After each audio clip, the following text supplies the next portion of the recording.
Bloodshot is back with plenty of violence, plenty of gore, and the return of Bloodsquirt. We're going to talk about it right here in our review of Bloodshot Unleashed Reloaded #1 from Valiant Comics. See you in 3. And welcome back to Comical Opinions. This is our review of Bloodshot Unleashed Reloaded #1 from Valiant Comics. And in this issue, the unstoppable soldier known as Bloodshot and his imaginary sidekick known as Bloodsquirt are on the trail of an unstoppable killing machine. But before we get started, please like, share, comment, subscribe, hit that bell for notification.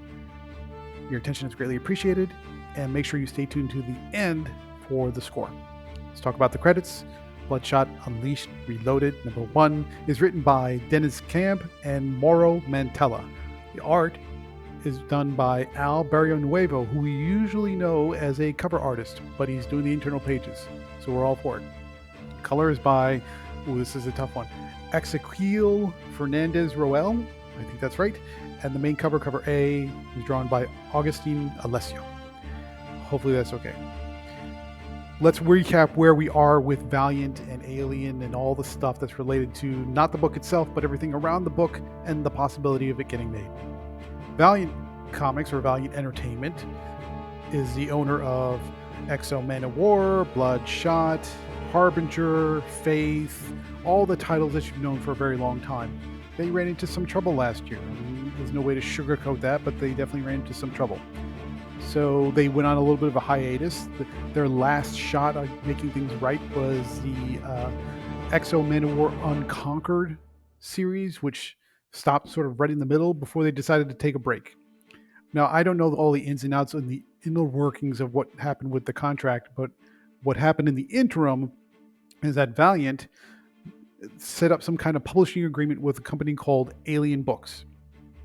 So technically speaking, this is a Valiant comic with the Valiant characters, but they're published and distributed by another company called Alien. So it's really a partnership between Valiant and Alien Books. For what it's worth, but if you're wondering, what happened to Valiant, where did they go, and what's going on here, and you'll see the name Alien Books on the cover underneath Valiant. So it's a consortium, if you will, of a comic publisher, and they're trying to get back to basics, if you will. I'm not sure if this issue really qualifies as back to basics, but it's back to basics, at least from a publishing point of view. We reached out to Alien, said, hey, we'd like to be on the reviewer list. We'd like to get your issues. Let's talk turkey. They said, okay, we figured it out. And so we've got our hot little hands on this issue. That's kind of the backstory and the background of what's going on with Valiant at a very high level. We don't have any more details to share, or that we could share, because some of it's confidential, but suffice it to say, Valiant is trying to get back into a rhythm, and we'll see how it goes. So let's talk about this issue. Where we pick up is where we left off with the last Bloodshot miniseries, when it was just Valiant, where Bloodshot essentially was going on this killing machine kind of villain of the month or villain of the arc kind of adventure, where a series of soldiers who had been experimented on and turned into these killer cyborgs with different powers and different capabilities were unleashed into the world through some happy accident. Honestly, it's been so long I don't even remember the details. And Bloodshot said, I got to stop them all. So he went on this road trip to find them all and stop them before they killed a bunch of people. We sort of pick off, even though technically speaking this is a new series, we sort of pick up where the last series left off. Also, if I remember correctly, written by Dennis Camp. What's happening in this issue? Bloodshot, we catch up with him in the middle of a fight between himself and this cyborg type character. He looks like a regular man, but he's all circuits and wires and reconstituted organs, very similar to who Bloodshot was. If you're familiar with Marvel, for example, and you have the Weapon X program, where Bloodshot is Wolverine, this robot guy that he's fighting, this cyborg, is Weapon 6 or Weapon 5. Some earlier iteration that didn't quite, get, all the screws, technically speaking, are on tight, and he's definitely got a few loose. So what's happening now is, in this issue, we pick up in the middle of the fight. Bloodshot's got a big old hole right through his head, which we know because that's how Bloodshot works. The nanites start to reform him before the soldier takes off, as they're surrounded by a litter of bodies in the middle of this lonely highway. The guy takes off on his motorcycle. Bloodshot follows. Now, what's happening is there's a bit of a meta layer to this entire story, in that we get now the return of Bloodsquirt. And if you're not familiar with Bloodsquirt, he's basically a mini cartoon sidekick type character who speaks into Bloodshot's mind. Nobody can see him but him, and he's constantly egging him on to kill people. He's not a very kind imaginary sidekick. He's just this sort of little cartoonish figure that keeps telling Bloodshot to kill, kill, kill. In this case, he's also speaking to the audience at the same time, thinking that Bloodshot's not fully in control because his imperative is to kill as much as possible, especially when he's targeting the bad guys. But Bloodsquirt also talks about the audience, the reader, us, you, me, as though we are part of this story, and that we don't necessarily have control over the page turn. So in that sense, Dennis Camp, and this is also co-written by Mauro Mantella, are trying to, I'm not exactly sure what they're trying to do. They're sort of trying to make it seem like we are part of the story. I don't think it quite gets there, but that's the intention, I think. And so what happens is this cyborg, who I don't think they even name in the story, but he's got eyes that shoot lasers and he's very strong and very powerful, rides into this small town and he's mowing people down. He runs over guys walking across the street. He breaks into a car driven by an old lady and rips her heart out.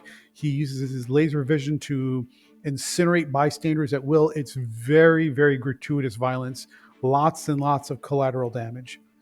But eventually, Bloodshot catches up to him, and he, despite getting holes in his head and burnt with the laser beam eyes and all these things are happening, eventually Bloodshot gets one good solid shotgun blast right to the chest, right in there, and then a next one to the head, and then that's it.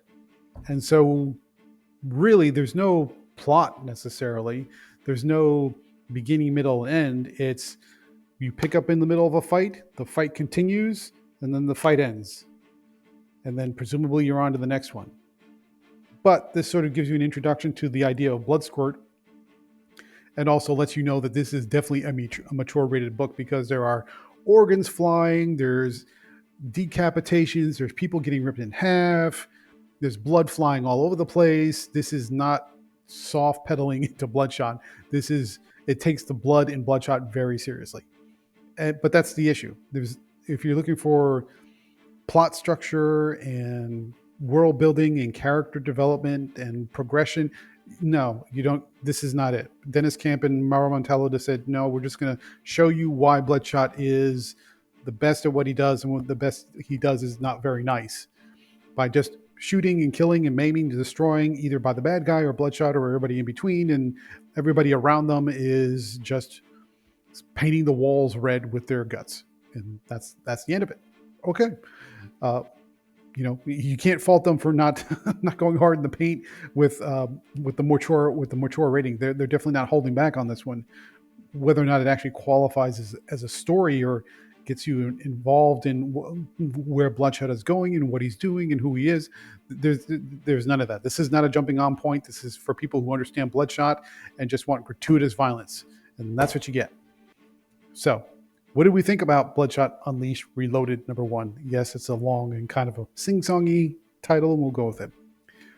If you like Bloodshot, and you like Bloodshot to not be soft, and you like your Bloodshot to live up to his name and just tear through everything that's in his wake, you get exactly what you pay for. It is violence for violence sake, and if that's what you're in for a Bloodshot comic, you're in good company. This delivers for exactly that reason. However, if you like your violence to be part of a story with an actual plot and a beginning, middle, and end, and some kind of context, there's none of that there. So, which leads us to the what didn't we like about Bloodshot Unleashed Reloaded #1? If you're a new reader, you're going to have no idea what's going on. If you are a reader that likes your violence to be part of the story, you're probably not going to be satisfied with this issue. It just doesn't deliver in that end. It's just showing you the character committing mayhem and chaos and violence. There's no depth to it. There's no meat on the bone. It's just action and no thought, which if you some people like that, but for the rest of us, not so much. This is it was satisfying in the action, but it's not satisfying in the story. So very mixed bag, which is kind of off-putting, disappointing, I would say. What about the art? Okay, the art looks great. Al Barrionuevo, who we typically know as a comic cover artist, is tagged here as the internal page artist. I think there was no, in the review copy we got, there was no credits page. We sort of had to feel our way through it. But having said that, you get exactly what you're expecting. Bloodshot looks great. The action is gratuitous. The bloodletting is violent. And for all the visuals that you would expect in a Bloodshot comic, this delivers. So the art looks great. The action looks great. The violence looks great. The colors look great by Ezekiel. I think it's Ezekiel Fernandez Roel, might be the better way to say it. So visually speaking, it delivers. Final thoughts. What do we think about Bloodshot Unleashed Reloaded, number 1? Overall, it's okay. I mean, if you just want Bloodshot to kill a bunch of people and his opponent to kill a bunch of people, and you don't care about anything else other than the mindless action and gore and destruction, then it's fine. And the art looks great. If you want an actual story with a plot, you're going to be dissatisfied. Therefore, but this is storytelling, so it should have a plot. So on that one, we're going to deduct some points on this one. Therefore, we're going to give Bloodshot Unleashed Reloaded, number 1, a 6.5 out of 10. We hope you enjoyed this review. I'm glad we're getting back to reviewing some Valiant comics because that's great stuff, and hopefully we'll have more in the future. But if you want to see what other comics we've been reviewing, stay tuned through the outro.